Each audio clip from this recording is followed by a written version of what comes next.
What would you do if your own bank locked you out of your money, just because of their mistake? Imagine calling every day, begging for answers, only to be mocked. Even insulted for your last name. Well, I'll tell you what I did. I spent $3. And those $3 unleashed a storm on that credit union that they will never forget. If you've ever wanted to see justice served to smug, arrogant people who think they can walk all over you, then hit that like button and subscribe. Because this, my friends, is the story of how I turned a credit union's arrogance into one of the cheapest and most satisfying revenges of my life. Let's roll back to the beginning. I've always believed in supporting local businesses. So, when it came to my money, I thought, why not trust a small local credit union? They advertised themselves as community-focused, personal, different from the big greedy banks. Sounded nice, almost wholesome. And I bought into it. First, things seemed fine. I opened an account, set up my card, and went on with life. But then came the day that everything changed. I went to the ATM to pull out some cash. Pretty normal, right? Except my card didn't work. No big deal, I thought. Machines glitch. So I stepped inside the branch, expecting a quick fix. The clerk smiled politely and gave me a code to withdraw money directly from my account. She told me it was just a feature they offered, nothing unusual. I walked out relieved, cash in hand, believing everything was under control. Oh, how wrong I was. Few days later, something strange happened. My account got flagged for review. Not because I overdraft.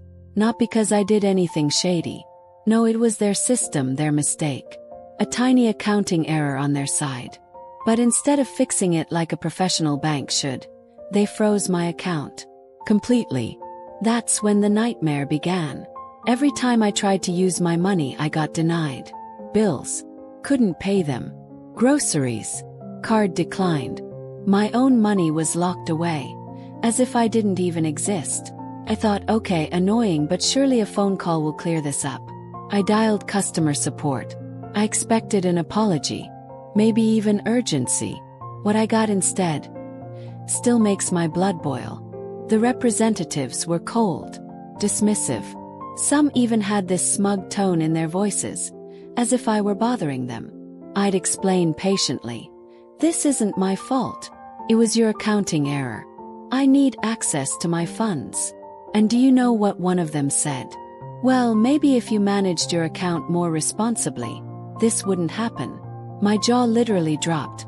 I felt heat rising in my chest, my hands shaking. More responsibly. I didn't even make the mistake. And then came the worst part. One call, the rep chuckled and said, "What's your last name again?" I repeated it, and there was this pause. This little scoff. Then he said, "Oh right. Figures. I don't have an American-sounding last name. I won't spell it out here, but in that moment I knew what he meant. They weren't just incompetent. They were judging me.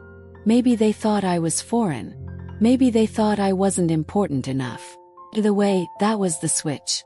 That was the moment I decided. This will not stand. Weeks went by. My money was still frozen. I felt powerless, disrespected, and trapped. Until one night, venting to my family back home, my younger cousin casually dropped an idea that would change everything. He said, "Why don't you use one of those Russian services?" I frowned. "What do you mean?"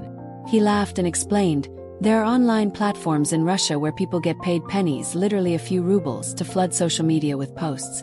You give them the script, and they make it look like hundreds of people are suddenly upset about the same thing." Sounded ridiculous. Almost too simple. But the more I thought about it, the more perfect it became. For the price of a cheap coffee, I could unleash digital chaos on my arrogant little credit union. So I did it. I spent $3. That's it. $3. I typed up a few AI-assisted prompts, crafted some furious-sounding customer complaints, and hit send. The service did the rest. And oh my God, it was glorious. Within hours, their Facebook, Twitter, and Instagram pages were drowning in angry comments. "This bank stole my money. Worst service ever. Rude staff and racist too." Post after post, complaint after complaint, pouring in from accounts that looked as American as apple pie. If you scrolled through their feed that day, it looked like their entire customer base had risen up in revolt. And let me tell you, it worked fast. That very same afternoon my phone rang. I looked at the caller ID. It was the credit union. But not just a rep. Not just some smug kid reading from a script. It was the call center manager. Her voice was suddenly soft, almost trembling. "Hello, sir. We've been reviewing your account. We completely understand your frustration. We want to resolve this immediately. Oh, now you want to help?" She went on, practically bending over backwards.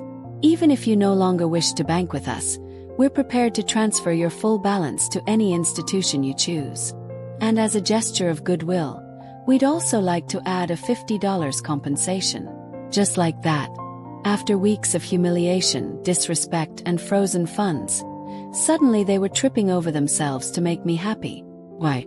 Because their social media was on fire. Their community-friendly reputation was burning to the ground. And the best part, they had no way to prove it was me. No trail. No evidence. Just a tidal wave of bad publicity that came out of nowhere. I accepted the transfer. Got my money back. I even pocketed their hush money $50. And as for the swarm of fake complaints still flooding their social media, well, I couldn't exactly tell the Russian bots to stop. That was their problem now. I cannot describe the satisfaction I felt hanging up that call. It was like the pressure of weeks of frustration finally cracked, releasing in the sweetest way possible. They thought I was powerless. They thought they could mock me, judge me, and steal my time. Instead, I flipped the script. With $3. $3. And you know what? That experience taught me something. Never underestimate the quiet, angry person you're mistreating. You never know what tools they have, or how cheap their revenge might be. Karma isn't always slow. Sometimes it only costs $3. If this story gave you chills, smash that like button and drop a comment. What's the most satisfying revenge you've ever seen or pulled off yourself? And of course, subscribe for more stories of sweet, sweet justice. Because the best revenge stories are just getting started.